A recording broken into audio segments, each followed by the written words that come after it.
Don't let him blow the whistle. Oh no. Oh shit. The bagpipes. He's playing the fucking bagpipes. Give me a bagpipe. I'll play it. Fucking go. World War I. One of those wars that just kinda happened, and like everything else nowadays, has been overshadowed by that monster of a sequel. But forget One Bollock Mustache Man for a moment, because I've got something to say. World War I was better. Hang on, wait. The oi mate, bruv, bottle of water versus the Stanken Schwachen. I mean, yeah, it was mostly the French and like 30 other countries in there, but we ain't talking about those fucking surrender monkeys, bro. Alright, I've offended as many as I can today. Anything nowadays made about World War I has always been made to be some depressing fucking story about why some 18-year-olds killing each other in a Belgian field is a bad thing. And don't get me wrong, it is. But with all the action-packed fucking fury they throw behind the second one, it breaks my heart that all I'm left with is horror stories and Latvian war films. It was a good film. Scraping the barrel for anything with a lick of English because deep down, everyone knows. The World War I setting is fucking cool. Luckily right now, Battlefield 1 is getting a bit of that blowback boom, baby. All the hype from the Battlefield 6 beta has reminded us that it's still possible to make a decent game. It turns out not everyone wants jetpacks, and to be 20 years in the future. Somebody probably should have told Black Ops 7. What are those machete things, bro? Where even are they? So I want to take this opportunity to talk about what made World War I so fucking weird, and why deep down it's the coolest setting a shooter can offer. Nazis. Hitler. The Third Reich. Common talk for our everyday politics at this point, but what if I told you the Second Reich is actually where it's at? I'm talking helmets bowler, Benz is booming, Russia beaten, painting's beautiful, a mustache is bigger, baby. So many fucking mustaches. How big they are. This was the wackiest war you'll ever see. The Wacky War is, I think, what they were calling it. Probably not, but if you called it World War I, they'd probably go home. A war that started because a Czechoslovakian didn't have ways, and the only war you'll find an Indian man fighting in France for the British against Germans because a Serbian shot an Austrian in Bosnia. An interesting page in history for any single man in his mid-20s, can't afford a home, and definitely gets women. I've had what really makes this war stand out to me is the kind of shit these fellas were coming up with to kill each other. And Battlefield 1 has included as much as they possibly could, while still giving off the most authentic World War I environments ever made. I mean, you don't really see a lot of World War I games full stop. At most take the cheap way out, making some bullshit alt history to spice up an already flaming hot dish. But DICE have somehow released their best game on a war most game companies refuse to touch. Hands down, this has to be one of the most immersive games of all time. You can bring up whatever contender you like. I don't give a fuck. I'm gonna flick your lip while you're yapping at me, bro. Because there isn't a thing out there that comes close to the rush my ballsack gets every time I get a bayonet charge off. The blood of the British Empire just runs in my veins, while I fail to take a hill from some Turks. They hit this peak point in 2016 where graphics are pretty much perfect. 9 years down the line, your misses may have aged like shit, but this game is still stunning. Every single map is dripping in detail, recreating almost every environment to perfection. And it's not just a few. Normally you get one or two of the most active fronts from a war game nowadays, and run with those. But Battlefield 1 has included almost everything, even the Russian Civil War, to the Italian Alps, over to Gallipoli. They didn't piss about here, man. EA and DICE have squeezed out some poos in recent years, but this is hands down their best work. The thing is, it's not just the map itself, it's how they frame the map you're playing. Operations has taken this to a whole other level, making probably the best multiplayer game mode there is. Who the fuck wants to play Battle Royale when I'm out here deciding the fate of trade routes in the Mediterranean, motherfucker? Taking you down the different scenarios of real battles that took place and the overall outcome of a win or defeat. The Allies will surely now beg for peace, with our great leaders dictating all conditions. With Germany now controlling the vital railway hub of Amiens, the Allied armies in France would have been divided.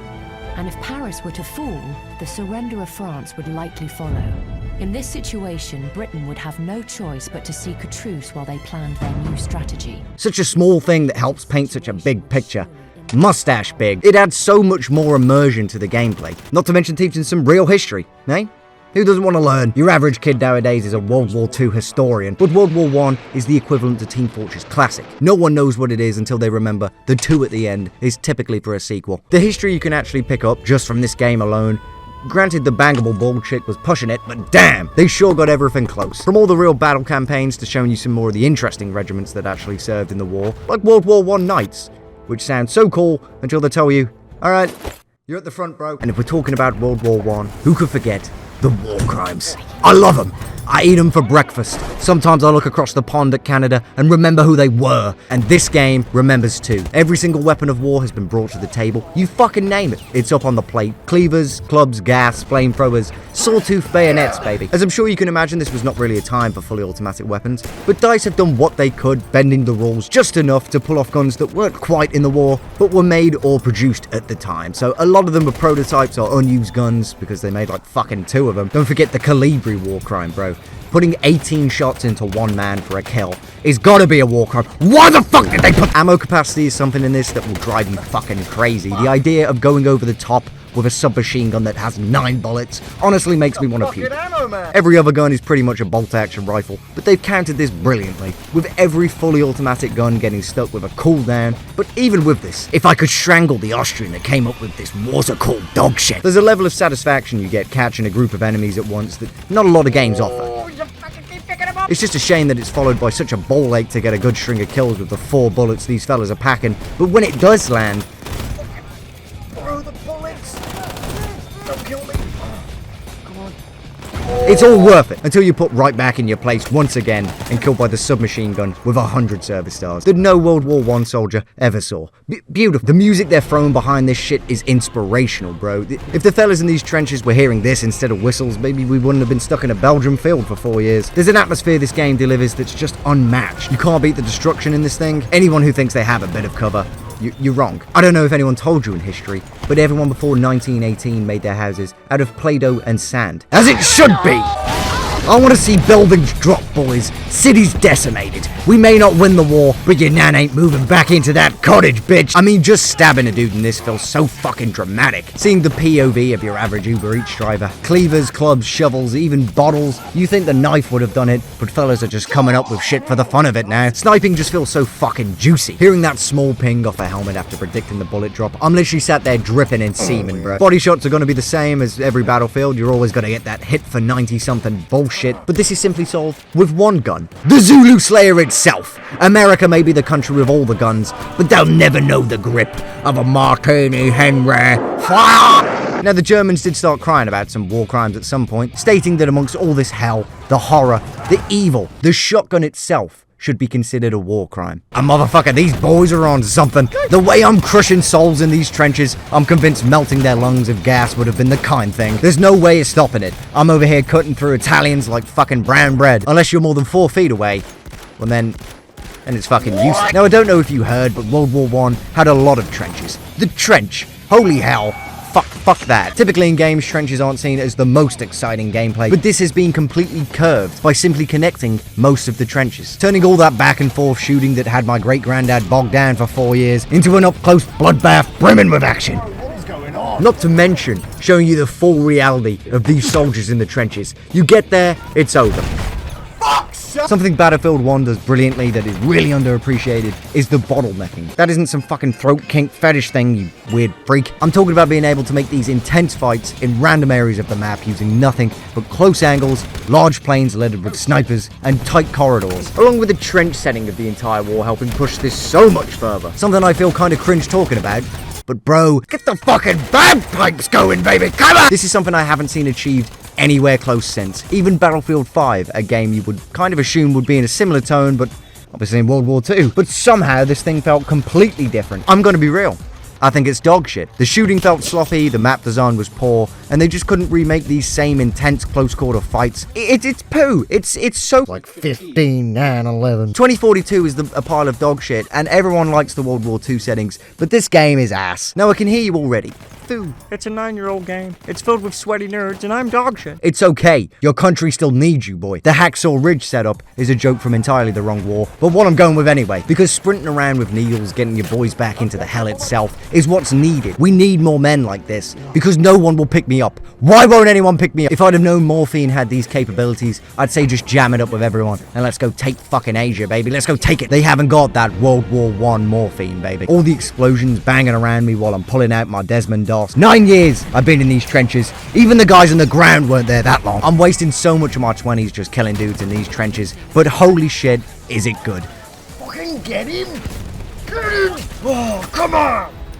For the first year of the stalemate on the Western Front, there was a small problem Britain kept facing. The dilemma of going over the top and soldiers being shot in the face. It was an issue. Attempts were made to combat this with a device, some sort of box that would make its way through no man's land fully protected and armed to the teeth. No one knew what it was. Many models were worked on until Britain finally pulled out its Little Willie, the first tank prototype ever produced, and eventually leading to all kinds of different tanks coming out of every country. Some of the goofiest kill squares I've ever seen. This was character. Battlefield 1 has brought that character to life, boys. I actually think they're perfect. It's the right balance of feeling lethal while also feeling vulnerable.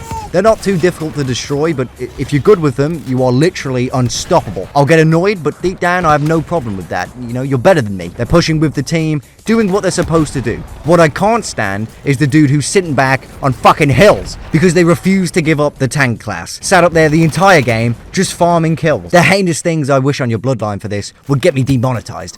We'd probably end this channel. The worst for this is the artillery truck. And artillery in general is annoying enough as it is, but I feel like a game set in a war like this, getting randomly blown up kind of comes with it. But this fucking artillery truck, war crime. Not even a fun one, just straight up war crime. Remove this thing immediately. I would ask how the other side didn't win having this thing, but I know how, because no one was on the fucking objective. They're all sat in that fucking truck. There's quite a few other options of vehicles depending on the team you're on, and they did a stand-up job on all of them. Putting all these vehicles aside, they said, you know what will work? A horse. A war horse. With 3 times the health than your average Volkswagen Golf, and lancing your typical German like a Mongolian victim. You're coming with me. I seriously can't get enough of these babies. The bodies these hooves are carrying, it's endless. And it really was the last set of horse cavalry charges we'll ever see. Probably because it doesn't work. Honestly though, fuck those horses. What Germany really needed to win was the new Nova 2 light controller by GameSir. It's completely Bluetooth, wireless, wired, whatever you fancy. It's even got the little flicks on the back to give you quicker shots. Fuck you if you use this. It's for me. Quick response analog sticks and more sweaty buttons on the back for the I mean the veterans. The veterans of the Great War. There's Bluetooth in the trenches nowadays, fellas, so we gotta be ready. World War III's just round the corner.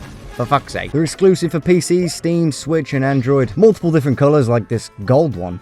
I should have got a fucking gold one, bro. Look at that. And when Germany starts skipping through Belgium for a 3rd time, you'll wish you had a gold one, bro. I promise you. A Nova 2 light controller. I'm not typically a massive fan of sponsors, but these guys genuinely do make some decent shit, and I would probably just buy one anyway, so if you are thinking of getting one, just take this as your sign, man. You know, before the war. Great price for dudes not looking to spend a fortune knowing it's just going to be smashed. And GameSir knows how muddy it gets on the Maginot line. But don't worry, it comes with a cool little case. It's like a little controller coffin. Link down in the description now if you want to go check it out. Please do, because they just keep sending me more controllers. I only needed the one controller game, so stop sending me more. Now, before Japan were sending lads to smack their faces off of landing strips, planes were brand new, baby. Nowadays, there's every kind of F-50 fucknose flying around, but I can't stand that shit. To put it simply, it's gay. With the start of World War I, planes were a new thing for war, and it had a bit of a quick evolution. Originally, it started with a couple of planes just doing recon and getting an idea of enemy trenches, with the realization the other side are doing the exact same thing. This leveled up and began the era of the mid-air drive-by, shooting at each other with pistols and dropping grenades from above. America may love its drive-bys, but they don't even know, man. The British Empire was doing drive-bys in the air a century ago. Fast forward to the end of the war, and they were fully fledged warplanes of all varieties, with fully trained combat pilots that could drop 10-ton bombs and machine guns that could shoot through a fucking propeller, turning the drive-by into a dogfight. It ain't easy to fly these things. The bombers are so unbearably slow, I don't know how anyone manages. Probably won't do. But trust me, Fucking they do. The absolute damage you could deliver in a plane in this can change the course of an entire game. 1 second you're holding the point with 9 guys, and next moment there are 9 grenades dropped for each one of those fellas perfectly. The Ginger Baron himself getting ready to line up another 5 kills, or get absolutely no one. That's it. What? And if you're too dog shit to get the flying down, doesn't matter. Just summon the old bonsai! The biggest issue comes in when there's anything over the height of your average Dutchman in the way. The smallest tap will bring this thing down, but then again, I'm hitting buildings. And planes at buildings, not good. 9/11 wasn't good. I think we should all join up and collectively agree to ditch the jets and go back to the mid-air drive-bys. Can we all agree? Agree. Thank you. Thanks. Along with everything else remaining accurate, the camos and microtransactions have been kept to a minimal. I know EA was sat there itching like a Birmingham crack fiend thinking of ways to inject every microtransaction they could. I'm not sure what happened. Maybe someone at the office had a stroke, but they stayed fully loyal to the times. There's nothing too out there, you know, it all matches the game. No Nicki Minaj bum cheeks clapping off Ottoman soldiers. No fucking Ninja Turtles. None of that. I think you can buy a small case for like £2, but who really gives a fuck about Battlefield 1 skins? They look cool, and I'm just happy they didn't ruin it like Battlefront 2. Keep it to that historical accuracy. And for the true historians, the guys that use Wikipedia at 2 AM and watch History Matters, the chads that refuse to watch Napoleon because they made him a bitch, you want that true historic accuracy. Nothing short of that, you know, and I can't blame you. A woman? What? Lucky for you, there are servers out there that are fully dedicated to this, only using the standard issue bolt actions for both sides. No planes or tanks to keep it strictly infantry and to make it all kind of fair. And these are some really fun servers to play, so just keep it in mind when you see the little custom thing. It's probably some nerd historians going at it right now. And God bless them. Now, I'm aware I joke a lot, but there is one point this game delivers that I do want to make. With your typical FPS shooter, the enemy is just an enemy. Another dude to kill, and they're painted as the bad guys, but what this game does better than most is showing you the humanity behind all of it. Every game and conflict of recent times just pretty much says the good guy, the bad guy, and let's kill them. But this game does something incredible that only World War I media seems to pull off. They don't paint either side as a good or a bad side, and being honest, most of the dudes on the ground weren't. Just men trying to survive and do their duty for their country. It's really sickening to think millions of young men, a large part kids, were running over the top into certain death for ultimately no reason. Pig-headed generals and politicians massacring millions, sometimes just for a few yards, but regardless of the origin or the aftermath, to not show these brave men the respect they've earned with everything they've sacrificed would be nothing short of a crime. Big respect to Battlefield 1 for portraying this. They obviously didn't get everything perfect, it's a fucking game, but they did great. The campaign does this very well, taking you down different sad storylines. Like everything else World War I related, virtually everyone dies. My only real issue with the campaign is that you don't play as anyone other than the Entente, and I would have loved to see some Ottoman perspectives in Gallipoli, or some German attacks, or whatever, you know? I want to be an Austrian man in the Alps. Not that, but the opening monologue alone is enough to leave you a strong impression of the kind of game this is, and some of the sort of horrors these men really went through. There wasn't a lot of pluses for mankind without war, but one thing it did give us was one hell of a fucking game. And some movies. And there's a series too. You know what? Fuck it. Let's have another one. Ninth Wonder. Lil B. Bass God. Bass. Thank you, Bass God. Yeah. Bass for your face.